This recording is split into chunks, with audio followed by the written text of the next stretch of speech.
Hello everyone, video को like और channel को सब्सक्राइब करना ना भूलें ताकि आपको ऐसे ही इंटरेस्टिंग वीडियो देखने को मिलती रहे। वेन की आंटी कुछ गुंडे लोगों को बोल रही होती है कि पैसों के बदले क्या आप इसको नहीं रख सकते।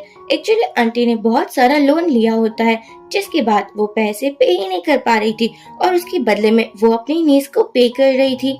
यहाँ परवीन भाग जाती है और भागते हुए एक वेयर हाउस में आती है जहाँ एक बहुत डेंजरस मैन था और वो मैन किसी को सबक सिखा रहा था, उसको मार रहा था और उसका डेंजरस ऑरा देखने के बाद वैन इतनी डर चुकी थी कि मैं क्या ही बताऊं। पर यहाँ जैसे ही गू वैन को देखता है वो उसे देखता ही रह जाता है। गू का असिस्टेंट कहता है कि तुम्हें यहाँ से बाहर निकलना होगा। वैन भागने के चक्कर में गू के ही गले लग जाती है, उसका हाथ पकड़कर बोलती है कि प्लीज मुझे बचा लो, तुम जो कहोगे मैं वही करूंगी और प्लीज मुझे इन लोगों से बचा लो, मुझे अपने साथ लेकर चलो। असिस्टेंट तो हैरानी हो जाता है क्योंकि गू को लड़कियों से एलर्जी होती है, लेकिन वैन को टच करने के बाद गू को कोई भी रिएक्शन फील नहीं हो रहा था, इवन कि वो तो अच्छा महसूस कर रहा था। हमारी वैन इतनी डर जाती है क्योंकि गू अजीब तरीके से बिहेवियर कर रहा था और वो कह रहा था कि अब से तुम मेरी हुई। यहाँ से वैन भाग रही थी लेकिन गू उसको पकड़ लेता है और कहता है कि तुम तो मेरी एंटीडोट हो और चलो मैं तुम्हें अपने घर पर लेकर चलता हूँ। यहाँ हम देखते हैं कि घर पर आने के बाद भी गू वैन को छोड़ नहीं रहा था, वो उसको अपने बेडरूम में लाता है। वैन इतनी डर चुकी थी मैं क्या ही बताऊं, वो एकदम सीधी सादी मासूम सी लड़की थी लेकिन उसकी आंटी के कारण वो कुछ भी ठीक से नहीं कर पा रही थी। यहाँ पर गू वैन को किस करता है और कहता है कि आज से तुम मेरी हुई। मॉर्निंग में वैन देखती है कि गू ने तो उसको टाइटली पकड़ कर रखा है और सोचती है मुझे यहाँ से किसी भी हालत में भागना होगा। वैन को गू से भी डर लग रहा था, वो था ही इतना डेंजरस।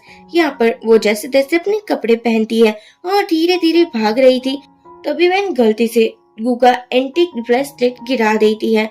यहाँ वैन माफी मांगने लगी थी और कहने लगी थी ये देखकर तो बहुत एक्सपेंसिव लग रहा है, क्यों ना मैं उसके बदले आपको रिपे करूँ, ये कितने का होगा। गू बोलता है तुम मुझे रिपे करोगी। वैन बोलती है हाँ करना ही होगा ना, क्योंकि ये टूट जो चुका है मुझसे। आई एम रियली सॉरी, मैं ये जानकर नहीं कर रही थी, गलती से हो चुका था। ये सुनने के बाद गू को वैन बहुत प्यारी लगती है, मासूम लगती है और सीधी सादी भी लगती है। वो कहता है अच्छा अगर तुम्हें रिपे करना है तो तुम्हें मेरे साथ ही रहना होगा। वैन कहती है ये तुम क्या कह रहे हो, मैं तुम्हारे साथ क्यों रहूंगी। यह असिस्टेंट बोलता है कि ये तो बहुत एक्सपेंसिव है, ये पता नहीं 1 मिलियन के अराउंड का है। बॉस आपको इतनी आसानी से माफ नहीं करना चाहिए, इसको आप धूप में खड़ी कर दीजिए और मैं उसको पनिश करता हूँ। गू अपने असिस्टेंट के सामने दिखता है और बोलता है कि तुम कितने सालों से मेरे वहाँ काम करते हो। असिस्टेंट कहता है 5-6 साल तो हो ही चुके होगे ना। यहाँ गू कहता है तभी तो मैं कह रहा हूँ कि अपना मुंह बंद रखो, मुझे तुम्हारी कोई भी बकवास नहीं सुननी। तुम समझ जाओ मैं किस मूड में रहता हूँ, उसी मूड के अकॉर्डिंग मुझसे बात करो। ये सुनने के बाद तो असिस्टेंट चला ही जाता है। बाहर आकर सोचता है बॉस एक ही रात में इतने बदल कैसे गए, पहले तो जंगली जानवर जैसे ही लगते थे।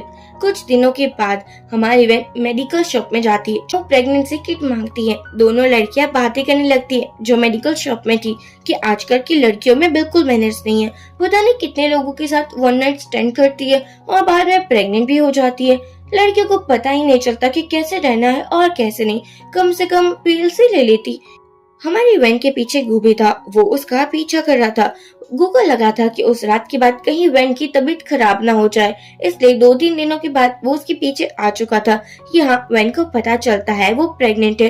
वैन सोचती है क्या मुझे गू को बता देना चाहिए, तभी गू उसके सामने था जिसको देखकर वैन डर चुकी थी। गू कहता है तुम मेडिकल शॉप में क्या कर रही थी और तुम ठीक तो हो ना, क्या तुम बीमार हो चुकी हो। वैन को लगा था कि कहीं गू को पता तो नहीं चल चुका कि मैं प्रेग्नेंट हूँ, लेकिन गू की बातों से ऐसा बिल्कुल भी नहीं लग रहा था, इसलिए वो कहती है नहीं नहीं मैं बीमार नहीं हूँ, मुझे थोड़ा कोल्ड हो चुका था इसलिए मैं मेडिसिन लेने के लिए गई थी। यहाँ वैन बहाने लगाने लगी थी क्योंकि उसने वो प्रेगनेंसी किट भी छुपा ली थी। वो कहता है मैं तुम्हें हॉस्पिटल ले चलता हूँ, मुझे लगता है मेरी वजह से ही तुम बीमार हुई हो। वैन कहती है नहीं इसकी तो कोई जरूरत नहीं है। बाद में हमारा गू वैन को उठा लेता है, वो उसकी शूज को देखता है जो डर्टी हो चुके थे और टूट भी चुके थे, इसलिए गू कहता है तुम यहीं रहना, मैं अभी तुम्हारे लिए न्यू शूज लेकर आता हूँ। गू के जाने के बाद हमारी वैन की आंटी आ जाती है जो उसे ढेरों सवालें पूछने लगती है। तुम कहाँ थी कल रात? किसके साथ अपना मुंह काला करवा रही थी? तुम्हें नहीं पता होगा, लेकिन मैं तुम्हें किसी भी हाल में ढूंढ ही लूंगी। यहाँ पर वैन बोलती है, मेरे पेरेंट्स के जाने के बाद आपने उसकी इंश्योरेंस मनी भी रख ली। मुझे कॉलेज भेजने का प्रॉमिस किया था, लेकिन आप वो प्रॉमिस भी कंप्लीट नहीं कर पाए। आपको क्या लगता है कि आप मुझे कुछ भी सुना सकती हो? आप मेरे मॉम डैड के पैसों पर ही तो पल रही हो ना। आंटी को गुस्सा आता है और वो कहती है, हाँ हाँ तो क्या हुआ, मैंने तुम्हें बड़ा भी तो किया है, तुम्हें खाना खिलाया है, कपड़े दिए है। और बाद में वो उसी लड़कों के हवाले वैन को कर देती है। यहाँ पर हमारा गु बहुत सारे शूज लेकर आया था। उसको ऐसा लगता है कि वैन उसके पास से गई है, लेकिन वो सोचता है ये मेरा भ्रम भी तो हो सकता है ना। गु वहाँ आता है जहाँ वो वैन को छोड़कर गया था। वैन वहाँ पर नहीं थी। वैन को देखकर एक बंदा बोलता है, ये तो कितनी मासूम सी है, भोली भाली है और कितनी सॉफ्ट भी तो है ना, इसके साथ मजा आएगा आज रात। सभी लड़के ऐसे ही बातें कर रहे थे क्योंकि उनको वैन फ्री में जो मिली थी। एक्चुअली उसको लगा था कि वैन को वो कैसे भी यूज कर सकते हैं, और इसकी बात ये सभी लोग आज रात के लिए कुछ ज्यादा खुश हो रहे थे। और यहाँ पर हमारी बहन बोलती भी है कि देखो मुझे छोड़ दो, मैं गू को जानती हूँ जो कि गू कंपनी का मालिक है और वो मेरा बॉयफ्रेंड भी है। अगर आप लोगों ने मुझे नहीं छोड़ा तो वो आपको नहीं छोड़ेगा। लेकिन अब वैन जैसी लड़की गू का नाम लेती है तो कौन ही यकीन करेगा। सभी को लग रहा था कि वैन बचने के लिए झूठ बोल रही है। एक बंदा कहता है, क्या हम तुम्हें इतने बेवकूफ नजर आ रहे हैं जो हम तुम्हारी बात मान लेंगे? बिल्कुल नहीं। सभी लोगों को पता था कि गू को लड़कियों से एलर्जी है, वो किसी भी लड़की को टच भी नहीं कर पाता। तभी यहाँ कार के सामने गू आ जाता है। एक्चुअली गू को पता चल चुका था कि वैन उस प्लेस पर नहीं है, तो वो यहाँ ही आ चुका था इस कार का पीछा करते हुए। यहाँ पर जैसे ही हमारी वैन गू को देखती है, वो उसके पास आती है और कहती है, मुझे लगा था मैं तुम्हें देख ही नहीं पाऊंगी। गू वैन के हाथों को उसके कान के पास रख देता है और कहता है कि तुम कुछ भी मत सुनना। और बाद में गू ने सभी लोगों की पिटाई कर दी थी। गू को बिल्कुल गवारा नहीं था कि उसकी वुमन को कोई और टच करे, इसलिए वो कहता है कि किस हाथों से तुमने मेरी वाइफ को टच किया था। वो बंदे माफी मांगने लगते हैं, कहने लगते हैं कि हमें पता ही नहीं था कि वैन आपकी गर्लफ्रेंड है। लेकिन अब गू इन लोगों को कहाँ ही छोड़ने वाला था। या वो आता है और वैन को अपनी गोदी में उठा लेता है और कहता है, चलो मैं तुम्हें घर छोड़ देता हूँ। वैन बोलती है, लेकिन मेरा तो कोई घर नहीं है। गू कहता है, डोंट वरी, अब से जो मेरा घर है वो तुम्हारा भी घर है। रात में वैन को अलग अलग ड्रीम्स आ रहे थे और यहाँ गू उसके पास बैठा हुआ था। वैन बोलती है कि प्लीज मैं प्रेग्नेंट हूँ, मेरी बेबी को छोड़ दो, प्लीज मेरी बेबी को कुछ मत करना। गू सोचता है, क्या तुम सच में प्रेग्नेंट हो? बाद में वैन बोलने लगी थी कि मेरे पेट को मत खाओ, वो मेरी प्यारी सी बिल्ली है। ये सुनने के बाद गू को लगा था कि वैन कुछ भी बोल रही है, नींद में है इसलिए वो कुछ भी बकबक कर रही है और वो इस बात को ज्यादा माइंड नहीं करता। यहाँ पर असिस्टेंट आता है और कहता है कि आपकी मेडिसिन ये रही, आपको मेडिसिन लेनी होगी वरना आपकी तबीयत खराब हो जाएगी। गू को अब ये मेडिसिन नहीं लेनी थी। एक्चुअली ये मेडिसिन एडिक्टिव थी, अगर वो एक बार लेगा तो बार बार लेनी पड़ेगी। गू ये बात जानता था, इसलिए कहता है कि मैं अपने रूम में जा रहा हूँ, प्लीज उस रूम में किसी को मत भेजना और मुझे ये मेडिसिन भी नहीं चाहिए। रात में वैन उठ जाती है, वो बाहर आती है और देखने लगी थी कि कहीं गू क्यों नजर नहीं आ रहा है। वो बाद में देखती है कि रूम में जहाँ पर गू खुद को हर्ट कर रहा था, एक्चुअली उसने मेडिसिन नहीं ली थी तो उसका साइड इफेक्ट था। वैन गू को पकड़ लेती है और कहती है, तुम्हें लग चुकी है, क्या तुम अपना बिल्कुल ख्याल नहीं रख सकते? ये सब कुछ क्या है? वैन गू की फिक्र दिखाने लगी थी, लेकिन गू कहता है कि तुम यहाँ से चली जाओ, मुझे तुम्हें नहीं हर्ट करना। वैन बोलती है, मैं नहीं जा सकती, मुझे पता है मैं तुम्हारा एंटीडोट हूँ, मैं तुम्हारे साथ ही रहूंगी। गू कहता है, नहीं कहा ना चली जाओ, लेकिन हमारी वैन गू को छोड़ती ही कहाँ है। वो उसको हक कर लेती है और कहती है कि तुमने भी तो मेरी जान बचाई थी ना, तो मुझे भी रिपे करने का मौका दो, मैं भी तुम्हारी जान बचाना चाहती हूँ। गू कहता है, आर यू श्योर? और बाद में वो उसे किस करता है। ये लोग फिर से रोमांटिक नाइट स्पेंड करते हैं। मॉर्निंग में जैसे ही वैन जगती है, उसके सामने बहुत सारी मेट्स थी जो अलग अलग ड्रेस, शूज, बैग और गर्ल्स वाली अलग अलग एक्सेसरीज रख कर गई थी। एक्चुअली ये सभी वैन के लिए था जो कि गू ने स्पेशली प्रिपेयर किया था। ये देखने के बाद हमारी वैन खुश हो जाती है, लेकिन वो देखती है ड्रेस तो एक्सपेंसिव है। बाद में वो एक सिंपल सा ड्रेस पहन कर आती है। गू ब्रेकफास्ट टेबल पर उसकी वेट कर रहा था और कहता है, चलो जल्दी से ये हेल्दी ब्रेकफास्ट फिनिश करो। वन कहती है, इतना सब कुछ खाना होगा क्या? असिस्टेंट कहता है, हाँ, स्पेशली हमारे बॉस ने आपके लिए आज ब्रेकफास्ट बनाया है। पता है, वैसे तो वो कभी किचन पर जाते नहीं है, लेकिन आप कुछ ज्यादा ही स्पेशल हो। वो अपने असिस्टेंट को आंखें दिखाकर घूरने लगता है, लाइक कि तुम तो मेरी पोल ही खोल रहे हो। हमारी वेन जंगली कुत्तों की जैसे खाने लगी थी। एक्चुअली इतना अच्छा खाना वेन की नसीब में कहाँ था। आंटी की बदौलत उसको बचा कुचाई खाना मिलता था। ये देखकर वो बहुत खुश था कि कम से कम वैन यहाँ ठीक से खा तो रही है। वो उसके फेस को क्लीन करता है जिस पर खाना लगा हुआ था। वैन बोलती है, ये तो मैं ही कर लूंगी। गु कहता है, तुम मेरा भी खाना खा सकती हो। वैन कहती है, क्या सच में? गु वैन के फोन पर अपना नंबर भी सेव कर देता है और कहता है कि तुम्हें कुछ भी परेशानी हो तुम तुरंत ही मुझे कॉल करोगी। देखो, मैं चाहता हूँ कि तुम यहाँ पर ही रहो, एक कंफर्टेबल लाइफ में रहो, और मैं तुम्हें वो सब कुछ दूंगा जो तुम्हें चाहिए है। ये सुनने के बाद वैन सोचती है, गु कितना काइंड है, क्या मुझे बता देना चाहिए मैं प्रेग्नेंट हूँ? और वो पूछती है, क्या तुम्हें बेबीज पसंद है? गु कहता है, नहीं, मुझे बेबीज नहीं पसंद है। यहाँ वैन सोचती है, अच्छा, इसको बताकर कोई फायदा नहीं होगा। लेकिन वो सोचता है कि अगर कोई हमारी बेबीज है तो मैं उसको पसंद करने की ट्राई कर सकता हूँ। लेकिन ये बात वो वैन को बताता नहीं है, इसलिए वैन बातें घुमा देती है और कहती है, मैं तो ऐसे ही पूछ रही थी क्योंकि हर किसी को बेबीज पसंद होते हैं ना, वो बहुत क्यूट होते हैं। ये सुनने के बाद गु तो हमारे वैन को देखने ही लगा था और कहता है कि बताओ तुम्हें क्या चाहिए। वैन कहती है, मुझे 5,000 चाहिए। वो कहता है, 5,000? तुम इसका क्या करोगे? वो कहता है, तुम्हें सिर्फ 5,000 ही चाहिए? नहीं, मैं तुम्हें 50,000 दूंगा। वैन कहती है, पर इतने सारे पैसों की मुझे जरूरत नहीं है, मुझे 5,000 ही चाहिए। एक्चुअली वैन को अबॉर्शन करवाना था और वो सोचती है 5,000 अबॉर्शन के लिए इनाफ हो गया। गो बोलता है, मैं तुम्हें बहुत सारे मिलियंस भी दे सकता हूँ, मेरे पास बहुत पैसे हैं। यह असिस्टेंट बाहर आकर गो की मॉम को बता देता है कि उसको अपनी डॉटर इन लॉ से मिल लेना चाहिए, जबकि गो तो उसके लिए पागल ही हो चुका है। मॉम ये सुनकर खुश हो जाती है। इवन के असिस्टेंट वैन की जो पैसे वाली बात था वो भी बता देता है, लेकिन मॉम को इससे कोई प्रॉब्लम नहीं था। मॉम सोचती है, हमारे पास इतने पैसे हैं, मेरी डॉटर इन लॉ को मैं अगर 20-30 मिलियन दे भी देती हूँ तो इससे क्या ही फर्क पड़ता है। यह मॉम इतनी खुश हो जाती है, मैं क्या ही बताऊं। मॉम अपने बॉडीगार्ड को बोलती है, मेरी बहू के बारे में सब कुछ पता लगाओ। बॉडीगार्ड कुछ का टाइम के बाद आता है और कहता है कि एक्चुअली आपकी डॉटर इन लॉ अपनी अंकल आंटी के साथ रहती थी, जिसके पास बहुत सारा लोन था और वो उसी के कारण वैन के पैसे भी ले ली थी, उसको परेशान भी करती थी। ये सुनने के बाद मॉम बोलती है, ओफो मेरी प्यारी सी बहू, चाहो उसको सभी गिफ्ट दो, इतने एक्सपेंसिव गिफ्ट होने चाहिए कि वो देखते ही रह जाए। इतने सारे पैसे दो कि जिससे वो अपना लोन पे कर पाए, और उसको एंगेजमेंट का इनविटेशन कार्ड भी दे देना। मैं चाहती हूँ कि मेरी बहू की फैमिली वहाँ हाजिर हो और देखे कि मेरी बहू नहीं, वो तो मेरी बेटी है। अब हम देखते हैं कि यहाँ पर आंटी अंकल खुश हो चुके थे। आंटी अंकल को लगा था कि उसकी बेटी लिली के लिए रिश्ता आया है गू का, और वो लोग सोच रहे थे कि क्या बात है, अगर लिली का रिश्ता गू फैमिली में हो चुका फिर तो पैसों की बारिश हो जाएगी, इन लोगों को पैसों के बारे में कभी सोचना नहीं पड़ेगा। यहाँ लिली भी सोचने लगी थी, वह क्या बात है, गू को मुझसे प्यार हो चुका है और वो भी लव एट फर्स्ट साइट। वो इतना खुश हो रही थी। बाद में ये लोग यहाँ से चले जाते हैं। एक्चुअली एक एम्प्लॉय को गलतफहमी हो चुकी थी, उसको लगा था कि लिली के लिए गू का रिश्ता लेकर जाना है। यहाँ आंटी और अंकल पूछने लगे थे, वैसे गू तुमसे कब मिला और क्या हो चुका है? लिली तो शर्माने लगी थी और कहने लगी थी, हो सकता है लव एट फर्स्ट साइट हो चुका हो, वैसे भी मैं हूँ इतनी सुंदर ना, और मैं कहीं उसको मिली होगी, इंटरव्यू मैंने बहुत जगह दिए थे ना, और उसकी कंपनी में भी तो दिए थे।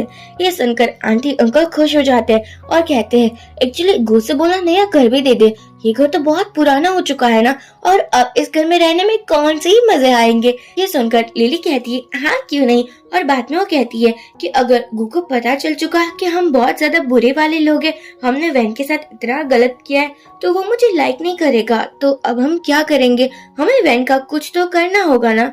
आंटी कहती है, डोंट वरी, इसका सब कुछ मैं इंतजाम कर दूंगी। उसके दिमाग पर अलग अलग प्लान्स चलने लगे थे। बाद में आंटी वैन को कॉल करती है और कहती है कि प्लीज मुझे माफ कर दो। वैन कहती है क्या लोन अभी तक आपने पे नहीं किया और आप मुझे सेल करने वाले हो? अंकल बोलते हैं ऐसा कुछ नहीं है, देखो तुम्हारी सिस्टर वेडिंग कर रही है तो मैं चाहता हूँ कि तुम हमारे घर पर आओ और हमें अच्छी अच्छी ब्लेसिंग्स दो। वैन सोचती है अगर वेडिंग की बात है तो कोई बात नहीं। वैन घर पर आती है और अपने आंटी अंकल को ढूंढने लगी थी। तभी यहाँ पर एक हैंडीकैप लड़का था जो ठीक से चल भी नहीं पा रहा था। वो वैन को देखकर बोलता है कि तुम तो बड़ी सुंदर हो, तुम आज से मेरी हो जाओगी, मेरी ब्राइड होगी और हम दोनों बहुत रोमांटिक नाइट स्पेंड करेंगे। तुम्हें टच करने में, तुम्हारे साथ खेलने में बहुत मजा आने वाला है। वैन को फिर से शॉक लगता है। वो अपने आंटी अंकल को कहती है कि मैं आपकी नीज हूँ, आप मेरे साथ ऐसा कैसे कर सकते हैं? अंकल बोलते हैं अरे हमने क्या किया है, हम तो तुम्हारे लिए एक अच्छा लाइफ पार्टनर ढूंढ कर लाए हैं ना। ये अमीर है, अगर तुम इसको 1 साल के अंदर बच्चा दोगी तो तुम्हारा रेपुटेशन और भी बढ़ जाएगा, तुम्हें और भी गिफ्ट्स और पैसे मिलेंगे जो तुम हमें दे देना। अंकल कहते हैं तुम हमारी रिस्पॉन्सिबिलिटी हो, इसलिए तो मैं तुम्हारी शादी करवा रहा हूँ। वैन बोलती है शादी? इस शादी के बदले भी आपको 2-3 लाख मिले होगे ना, अब बताओ आप उस पैसों का क्या करने वाले हो? आंटी बोलती है हम क्या ही करेंगे, तुम्हें इतने सालों तक हमने रखा है, तुम्हारी सभी जरूरतों का ख्याल रखा है, तो क्या हम पैसे भी ना ले ब्राइड प्राइस के बदले में? वो वैन को लेने लगी थी। वैन कहती है अरे मैं प्रेग्नेंट हूँ। ये सुनने के बाद जो लड़का था वो बोलता है आपने तो कहा था कि आपकी बेटी को किसी ने टच नहीं किया, मैं फर्स्ट मैन होगा जो उसको टच करेगा, यानी कि आपने मुझसे झूठ बोला है। वो लड़का भी यहाँ से चला जाता है। अब हम देखते हैं कि हमारा गु एक मीटिंग में था, वो बहुत बिजी नजर आ रहा था। तभी उसको आंटी का कॉल आता है। आंटी कॉल पर बोल रही थी कि तुमने मेरी निस को प्रेग्नेंट कर दिया, अब मैं इतनी आसानी से तुम्हें मेरी निस को नहीं दूंगी, उसके बदले तुम्हें 1 मिलियन देना होगा। देखो डाउरी समझ लो या ब्राइड प्राइस, पैसे तो मुझे चाहिए ही। ये सुनकर गु हैरान हो जाता है और कॉल को कट कर देता है। आंटी कहती है ये कैसा बॉयफ्रेंड है तुम्हारा, मेरा कॉल भी कट कर दिया, लगता है फटीचर और गवारी होगा जिसके पास फूटी कोड़ी भी नहीं होगी हमें देने के लिए, मुझे ऐसा ही लगता है। तो चलो अब मैं तुम्हारी शादी किसी और मैन से करवा देती हूँ, जिसके बाद मुझे पैसे तो मिलेंगे। वैन की हालत बहुत खराब थी, उसकी हालत ऐसी थी जैसे वो बेहोश होने वाली थी। तभी यहाँ गु आ जाता है। वैन कहती है मुझे लगा था कि आज के बाद मैं तुम्हें नहीं देख पाऊंगी। गु वैन को उठा लेता है। आंटी उसे कहती है पहले पैसे दो फिर इसको लेकर जाना, वैसे भी ये गुड फॉर नथिंग है। गु अपने असिस्टेंट को कहता है कि जिस हाथों से इसने मेरी वाइफ को टच किया है उस हाथों से इसको मजा चखाओ और उसे हाथ उसके रहने नहीं चाहिए। अब यहाँ पर आंटी कहने लगी थी क्या तुम लोगों को पता है गु फैमिली हमारे साथ रिश्ता करने वाली है, तुम लोग हमें कुछ भी नहीं कर सकते, वो मेरा दामाद बनने वाला है, अगर तुम लोगों ने मेरे साथ कुछ भी किया तो वो तुम्हें नहीं छोड़ेगा। यहाँ पर असिस्टेंट सोचता है वाह क्या बात है, ये बंदी मुझे ही बेवकूफ बना रही है। और यहाँ पर हमारा जो अंकल थे और उसकी बेटी लिली वो तो कम्प्लीटली मुकर गए थे और कहने लगे थे हमने तो कुछ नहीं किया हुआ इनके साथ, ये सब कुछ तो ये औरत ही कर रही थी, प्लीज हमें माफ कर दो। ये सुनने के बाद असिस्टेंट यहाँ से चला जाता है। लिली कहती है एक बार मैं अपने हस्बैंड गू से मिल लूं, उसके बाद मैं इन लोगों को बताती हूँ कि मैं किसकी बहू बनने वाली हूँ, मैं इन लोगों को छोड़ूंगी नहीं। अब हमारे अंकल आंटी के पास आते हैं। गु को वैन की बातें याद आ रही थी जब उसने कहा था कि क्या तुम्हें बच्चे पसंद है और यहाँ गु ने मना कर दिया था। असिस्टेंट आकर बोलता है कि मुझे एक बात पता चली है, मैडम के आंटी अंकल बहुत जालिम थे, वो वैन के मॉम डैड की इंश्योरेंस मनी से उसको पढ़ाने वाले थे, उसको हायर स्टडी के लिए अब्रॉड भेजने वाले थे, लेकिन उसके बदले उसने अपनी बेटी लिली को भेज दिया और वैन को तो पता नहीं कितने पार्ट टाइम जॉब करने पड़े हैं। उसकी बचपन से ही लेकर अभी तक की लाइफ बहुत डिफिकल्ट रही है, इवन की आंटी अंकल कभी उसको खाने तक नहीं देते थे। ये सुनकर गु को बड़ा गुस्सा आता है कि उसकी प्यारी सी वैन के साथ इतना सब कुछ हो चुका। और बाद में जब डॉक्टर बाहर आती है तब गु से पूछने लगा था मेरी वाइफ कैसी है। डॉक्टर बोलती है अभी तो वो ठीक है लेकिन वो प्रेग्नेंट है, आपको उसका ख्याल करना चाहिए ना, उसको कोई भी मेंटली या फिर फिजिकली टेंशन मत लेने देना। अब हमारे गु आता है वैन के पास। यहाँ वैन सोचती है कहीं से पता तो नहीं चल गया मैं प्रेग्नेंट हूँ, और कहने लगी थी प्लीज मुझे माफ कर देना, एक्चुअली मैं तुम्हें बताना चाहती थी लेकिन तुम्हें तो बेबीज पसंद नहीं थे ना, अगर तुम्हें ये बेबी नहीं चाहिए तो मैं बहुत दूर चली जाऊंगी, मैं तुम्हें परेशान भी नहीं करूंगी, इवन कि मैं ये बेबी को भी अबॉर्ट करवा दूंगी, मैं तुम्हें अपना फेस भी नहीं दिखाऊंगी। तभी गु की मॉम आती है और कहती है कि आज के बाद तुम इस घर से बाहर नहीं निकलोगी और ये बेबी को अबॉर्ट करवाने का क्या लगा कर रखा है। ये मेरे ग्रैंड चाइल्ड है तो तुम उसको कुछ नहीं कर सकती। यहाँ पर वैन डर चुकी थी। गु बोलता है ये मेरी मॉम है और मॉम बोलती है देखो तुम्हें डरने की कोई जरूरत नहीं है, मैं तुम्हारी भी मॉम हूँ, तुम मुझे भी मॉमी कहकर बुलाओ। मुझे तो तुम दोनों की एंगेजमेंट पार्टी अब और भी जल्दी करनी होगी क्योंकि मुझे नहीं पता था कि तुम मुझे इतनी बड़ी खुशियां दोगी। मुझे तो कब से ही चाहिए था कि गु किसी लड़के से शादी करे और उसके बच्चे भी हों। यहाँ पर मॉम ने अपना खानदानी ब्रेसलेट वैन को दिया था।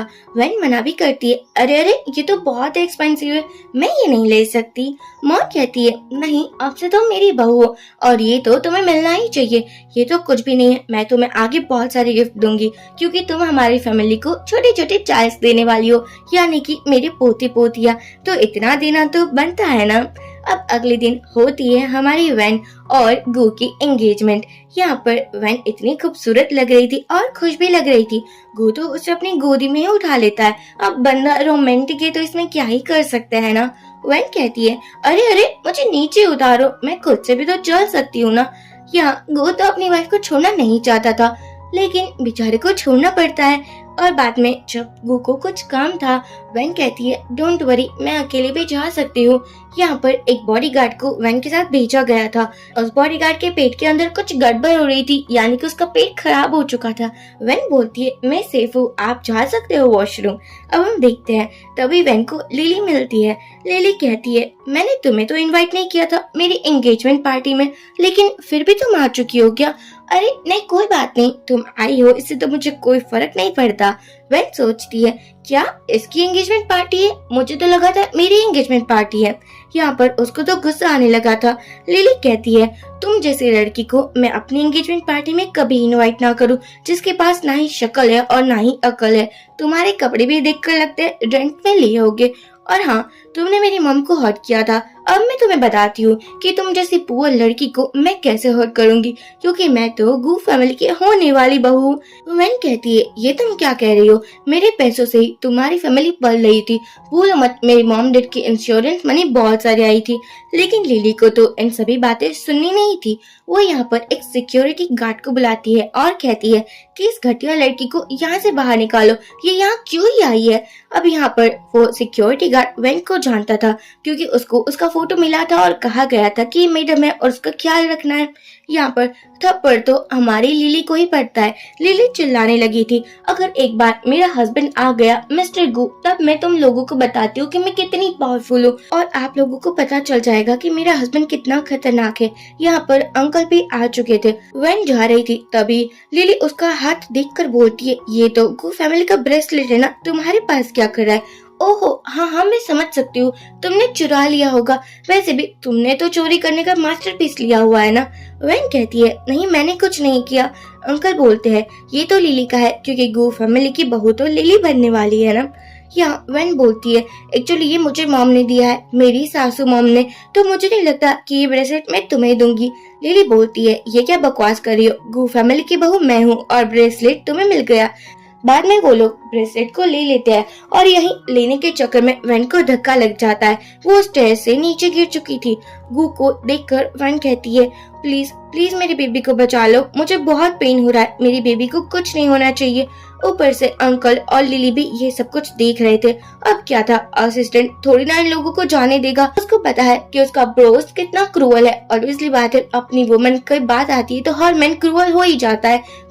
हर कोई मैन यही चाहेगा कि वो अपनी वुमन को सेफ फील करवा पाए। यहाँ पर लिली उस एम्प्लॉय को कहती है जो उसके लिए रिश्ता लेकर आया था, वो कहने लगी थी कि तुमने तो कहा था ना कि तुम्हारा प्रेसिडेंट मुझे लाइक करता है, प्लीज मुझे जाने दो।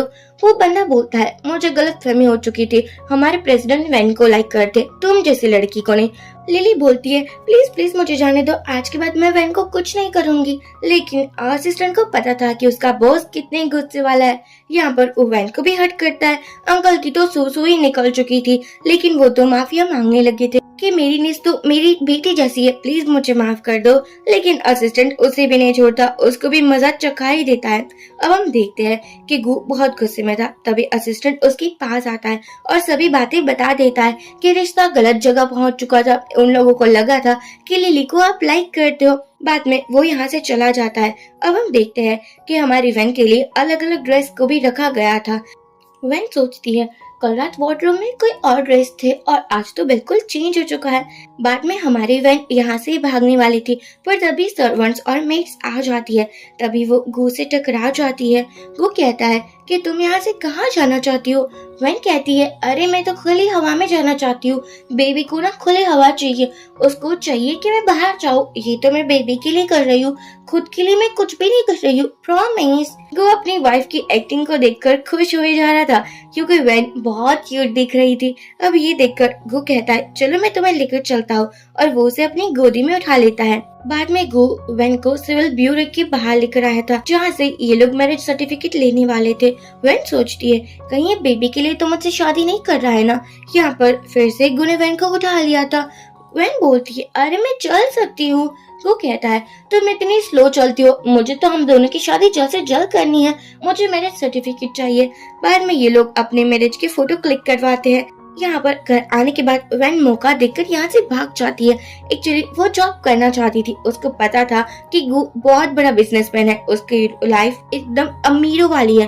तो वैन सोचती है, मैं भी जॉब करूंगी और सेल्फ इंडिपेंडेंट बनूंगी, ताकि गू को ऐसा ना लगे कि मैं उसी के पैसों पर पल रही हूँ। इसलिए वो एक डिजाइनिंग कंपनी में जॉब करने आई थी, जहाँ से उसने इंटरव्यू तो पास कर लिया था। वैने ये भी पता लगा था कि इस कंपनी से गू का कोई लेना देना नहीं है, लेकिन ऐसे कहाँ पता था, ये जो सोचती है उसका उल्टा ही होता है। पर गू को ये बात असिस्टेंट के थ्रू पता चल चुकी थी कि मैडम तो जॉब करने के लिए गई है। अब हम देखते हैं कि सभी लोगों को पता चलता है कंपनी में कि प्रेसिडेंट आने वाला है। एक लड़की थी जो बोलती है कि तुम लोग मेकअप मत करना, क्योंकि प्रेसिडेंट तो जोई के फियांसे है ना, और वो तो बचपन से ही जोई को जानते हैं, तो ये दोनों की तो जोड़ी कंप्लीट और परफेक्ट होगी ना। अब हमारी वैन को भी बहुत सारा काम दे दिया जाता है। वैन कहती है, अरे मैं तो न्यू आई हूँ ना, और इन सभी प्रोजेक्ट के बारे में मुझे कोई आइडिया नहीं है। वो लड़की बोलती है, तुम पहले दिन ही काम करने से मना कर रही हो। तभी यहाँ आ जाता है गू, और गू को देखकर वैन सोच रही थी मैं छुप जाऊं, क्योंकि अगर इसको पता चला तो मुझे पनिशमेंट मिलेगी। यहाँ वो अपना फेस छुपाने लगी थी। जोई को लगा था कि गू उसके लिए आया है। असिस्टेंट बोलता है, अरे आपको पता तो है ना कि हमारे बॉस को लड़कियों से एलर्जी है, तो प्लीज आप उससे दूर रहिए ना, कितनी बार समझाना होगा।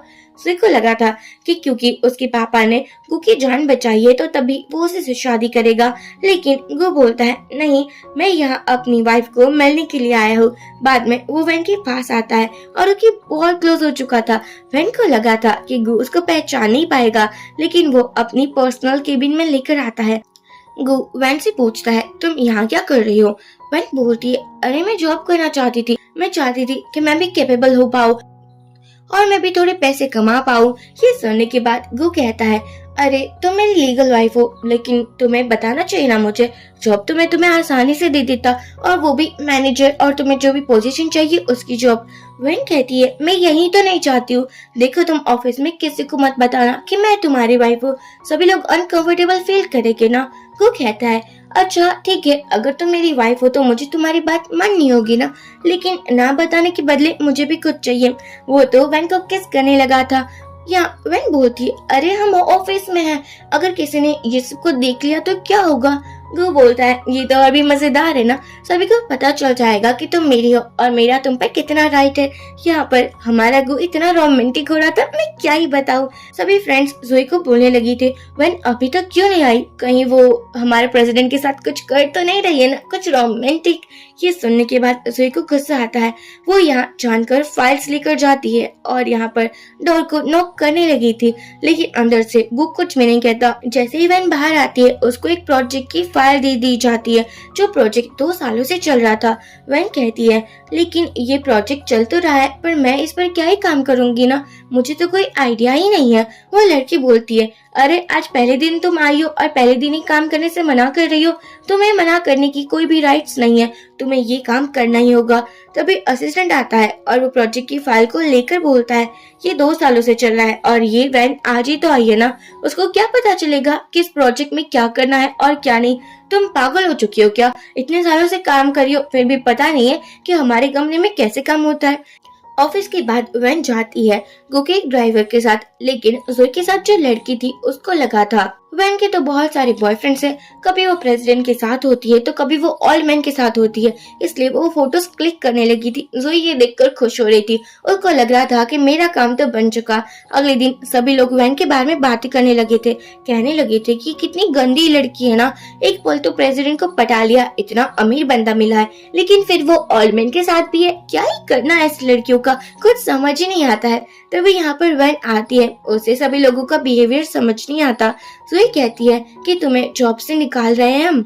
वैन बोलती है पर मैंने ऐसा क्या किया है जो आप मुझे जॉब से निकाल रहे हो। जोई बोलती है तुम्हें कंपनी की रेपुटेशन के बारे में बिल्कुल पड़ी नहीं है, इसलिए हम तुम्हें जॉब से निकाल रहे हैं। वैन समझ नहीं रही थी कि उसने कौन सी रेपुटेशन बर्बाद कर दी है। तभी वो कंपनी के ग्रुप पर देखती है जहाँ पर उसके फोटोज थे।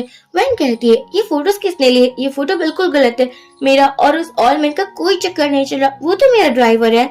यहाँ वो लड़की बोलती है जो कि जोई की चमची थी, वो कहती है क्या बात है, अब तुम इतनी अमीर हो चुकी कि तुम्हारे ड्राइवर भी है, और ड्राइवर कौन सा ही होगा जो इतना अच्छा सूट पहनेगा। सभी लड़कियां वैन के बारे में बातें करने लगी थी, उल्टा सीधा बोलने लगी थी। वैन यहाँ अपनी सफाइयाँ भी देती है, लेकिन कोई भी सुनना नहीं चाहता था। अब हम देखते हैं गू को भी ये बात पता चल चुकी थी। असिस्टेंट कहता है बॉस अब हमें क्या करना चाहिए। गू बोलता है मुझे भी उस ग्रुप में ऐड कर दो जरा, मैं भी चाहता हूँ कि मैं देखूं वो लोग क्या बातें कर रहे हैं। असिस्टेंट सोचता है क्या बात है, प्यार होने के बाद इतना चेंजेस आ जाता है, ये बात तो मुझे पता ही नहीं थी। सभी लोग ग्रुप में देखने लगे थे। गू ने कहा था कि वैन उसकी वुमन है और वो उसके साथ बहुत प्यार से रहेगा।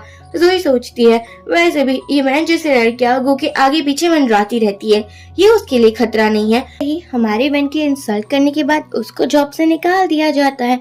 बाहर बैठकर वो रो रही थी, तभी उसके पास उसका प्यारा सा हस्बैंड गू आता है और कहता है तुम्हें रोने की क्या जरूरत है, मैं हूँ तो सही तुम्हारे साथ, तुम्हारे लिए मैं कुछ भी कर सकता हूँ, तुम्हें ये बात पता है ना।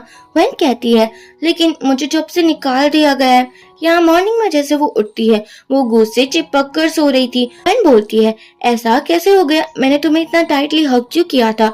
गू बोलता है अरे अरे रात में तो पता नहीं तुम कहाँ कहाँ टच कर रही थी मुझे, मैं तो कंट्रोल ही नहीं कर पा रहा था, बहुत मुश्किल से कंट्रोल किया, वरना कल रात तुम्हें पता चल जाता कि मैं कितना पावरफुल हूँ। यहाँ वैन उसका मुंह बंद करवा देती है और कहती है ऐसी बातें मत करो। बाद में वो अपना चेकअप करवाने के लिए जाती है, जहाँ उसे पता चलता है कि उसके ट्विंस बच्चे हैं, एक बेटा है और एक बेटी है। ये देखने के बाद हमारी गू की मॉम इतनी खुश हो जाती है कि वो कहती है क्या बात है, आज के बाद मैं तुम्हारा पर्सनल केयर करूंगी, तुम्हें कुछ भी प्रॉब्लम नहीं होने दूंगी। यहाँ पर उसने बहुत सारे एम्प्लॉयज को भी बुला लिया था जो कि हमारी वैन की पर्सनली केयर करने वाले थे। बाद में हम देखते हैं कि हमारी मॉम ने वैन के लिए अच्छा अच्छा खाना भी बनाया था। असिस्टेंट हमारे बॉस के पास आता है, यानी कि गू बॉस के पास, और वो उससे पूछता है बॉस आप इतने कंफ्यूज क्यों हो। गू कहता है क्या तुम्हारी कोई गर्लफ्रेंड है, मुझे बताओ कि लड़कियों को क्या पसंद आता है। यहाँ असिस्टेंट सोचता है वाह क्या बात है, और बोलता है बॉस आपके चक्कर में मैंने किसी लड़की को नहीं पटाया, और पटाता भी कैसे, इतना टाइम ही तो नहीं था ना, कहीं डेट पर नहीं जा पाया, लेकिन लड़कियों को ना एक्सपेंसिव चीजें पसंद है, ज्वेलरीज, रोज या फिर कोई भी एक्सपेंसिव गिफ्ट दे दो, लड़कियां खुश हो जाती है। यहाँ पर गू को पता था वैन ऐसी नहीं है, इसलिए वो उसके पास आता है। गू बोलता है कि तुमने अपने डिश में से एग क्यों नहीं खाया है। वैन कहती है एक्चुअली डॉक्टर ने उसको खाने से मना किया है। गू बोलता है तो फिर उसे मुझे खिला दो ना। वैन कहती है लेकिन ये तो मेरा झूठा है ना, तुम्हारे लिए न्यू बनवाने के लिए बोल देती हूँ मैं। गू बोलता है अरे अरे तुम मेरी वाइफ हो, तुम्हारा झूठा खाने के बाद भी प्यार बढ़ेगा ना। हमारी बहन अपने हस्बैंड को खाना खिलाती है। बाद में गूस एक प्रोजेक्ट की फाइल देता है जिस प्रोजेक्ट पर वैन काम करने वाली थी। ये देखकर वैन तो गू को हगी कर लेती है क्योंकि उसको इंडिपेंडेंट बनना था। यहाँ हम देखते हैं वो प्रोजेक्ट के लिए कुछ ज्यादा ही मेहनत करने लगी थी, कभी कभी खाना पीना भी भूल जाती है। ये प्रोजेक्ट जोई को चाहिए था, लेकिन उसके लिए अब उसको डिबेट करना होगा। यहाँ पर वो समझ नहीं पा रही थी कि ऐसा कैसे हो सकता है, वो डिबेट क्यों करेगी भला, उसको तो पता होना चाहिए ना कि प्रोजेक्ट उसे ही चाहिए। गू वैसे तो हर प्रोजेक्ट उसको दे देता था, लेकिन ये प्रोजेक्ट उसको क्यों नहीं मिला। अब हम देखते हैं कि हमारी बहन बहुत मेहनत कर रही थी, वहाँ पर ही सो जाती है। गू देखता है कि उसने तो अपनी वाइफ को अंडर एस्टिमेट कर दिया है, जबकि वो बहुत पावरफुल है, प्रेजेंटेशन बहुत अच्छे से किया हुआ है। बाद में हम देखते हैं कि वैन जा रही थी। गू कहता है कि तुम्हें मेरे साथ चलना होगा। वैन बोलती है अरे वहाँ सभी को पता चल जाएगा हमारा रिलेशन क्या है।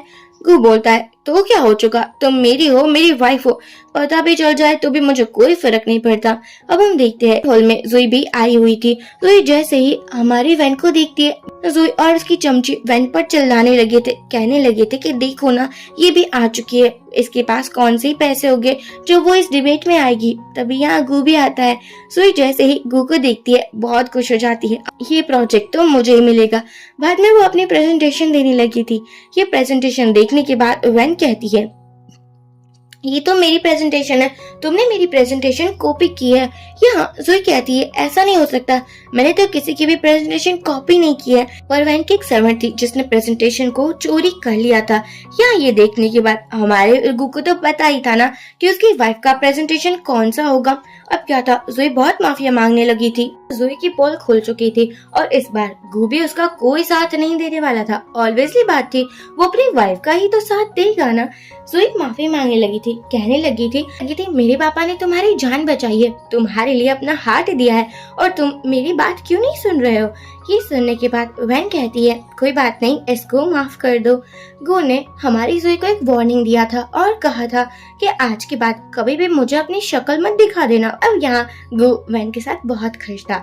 इवन के जो कंपनी का प्रोजेक्ट था वो भी वैन को मिल चुका था। तो कार में भी बहुत मस्तियाँ कर रहे थे। गो को अपनी वाइफ को ज्यादा ही पसंद आ रही थी, इतनी काइंड हार्टेड थी, जबकि गो उससे बिल्कुल उल्टा था। बाद में ये लोग सभी डिनर कर रहे होते हैं। यहाँ पर मॉम वैन को पूछती है कि तुम्हारे मॉम डैड क्या करते हैं।